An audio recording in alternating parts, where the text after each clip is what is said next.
നമ്മുടെ എല്ലാവരുടെയും മൊബൈലിൽ 2 തരം ക്യാമറയുണ്ട്. നമുക്ക് സെൽഫി എടുക്കാനുള്ള ക്യാമറ, പിന്നെ നമ്മളല്ലാതെ വേറൊരാളെ എടുക്കാനുള്ള ക്യാമറ. ഈ സെൽഫി ക്യാമറയുടെ പ്രത്യേകത, നമ്മളെ സെൽഫി എല്ലാവരും എടുത്തിട്ടുണ്ട്, ഒരുപാട് ഫിൽറ്റേഴ്സ് അതിനകത്തുണ്ട്.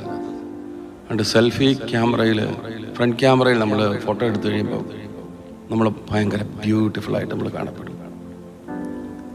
അതേസമയം നമ്മുടെ റിയർ ക്യാമറയിൽ ഫോട്ടോ എടുത്തു കഴിഞ്ഞാൽ അതിനങ്ങ് സൂം ചെയ്താൽ നമ്മുടെ മുഖത്തുള്ള കുഴി, നമ്മുടെ പ്രായത്തിൻ്റെ ചുളിവുകൾ, നിറച്ച മുടി എല്ലാം കാണാം.